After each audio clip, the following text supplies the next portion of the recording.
हबील और कबील की नेक्स्ट आने वाले एपिसोड में आप लोग देखेंगे कि आखिरकार जब हुरम के पास आता है हारिस आकर बात करता है और कहता है कि देखो हार तो तुम वैसे भी चुकी हो, तुम्हारे पास अब कोई और ऑप्शन मौजूद नहीं है, बस मेरी बात मानो तो तुम चाहो अब मेरे पास ही आ जाओ। उससे बातें जिस वक्त जहाँ पर फ़ौरन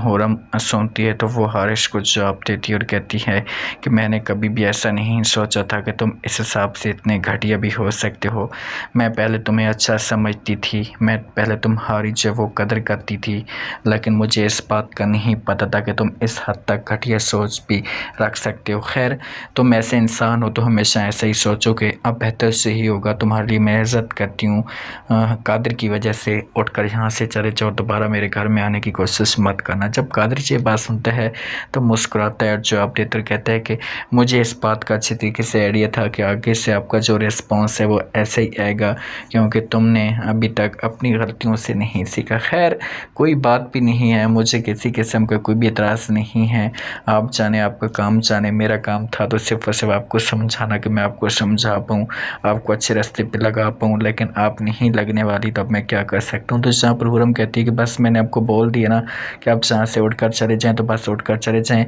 और दोबारा यहाँ पर आने की कोशिश मत करना। तो यहाँ पर फ़ौरन कादिर जवाब देते और कहता है कि ठीक है मैं जा रहा हूँ, लेकिन इतना याद रखना अगर तुमने मेरी बात ना मानी तो मैं तुम्हारा जो वो सुकून बर्बाद कर दूँगा, तुम्हें कभी भी सुकून के साथ नहीं रहने दूँगा। तो हुरम कहती कि तुमने जो कुछ भी करना है करो, मुझे कोई परवाह नहीं है, और मैं भी अब देखती हूँ कि तुम क्या कुछ कर सकते हो, जो तुम्हारे पास है वो क्या जवाब है। दूसरी तरफ आप लोगों को इससे भी इंटरेस्टिंग और कमाल का जो वो सीन देखने को मिलने वाला है। हुरम बहुत ज़्यादा अपसेट रहती है, माँ आती है और आकर बात करती है इसके पास और कहती है कि देखो बेटा, मुझे पता है कि तुम परेशान किस वजह से हो, लेकिन मैं अभी भी आपको ये समझाने की कोशिश करूँगी कि तुम हिम्मत मत हारो, तुम कादिर के पास चली जाओ, मैं आपके पापा के साथ बात करूँगी, उसे समझाऊँगी, आप सब कुछ मेरे ऊपर छोड़ दें। हुरम से बात सुनती है तो अपनी माँ को जवाब देती है और कहती कि माँ जी, मुझे इस बात का कभी कभी दुख हो जाता है कि मैं कभी एक को समझाने की कोशिश करती हूँ, एक को राज़ी करती हूँ तो दूसरा मुझसे नाराज़ हो जाता है, और दूसरे को राज़ी करती हूँ तो तीसरा मुझसे नाराज़ हो जाता है।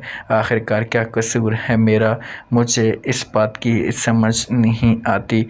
मुझे इस बात की बहुत ज़्यादा टेंशन होती। तो माँ कहती किसी किस्मत की बातें होती हैं, ऐसा इंसानों के साथ होता है, परेशान ना हो, आप ज़रूर अपने मकसद में कामयाब हो जाएंगी, आपको ज़रूर से वो अच्छा रिजल्ट मिलेगा। तो माँ जब से बात करती थी हम कहती कि मैं अपनी तरफ से पूरी कोशिश कर रही हूँ कि मैं अपने आप को कादिर के साथ अब एडजस्ट कर पाऊँ। अब देखते हैं कि क्या होता है, क्या कादिर मेरे साथ अब ठीक रह पाएगा या नहीं।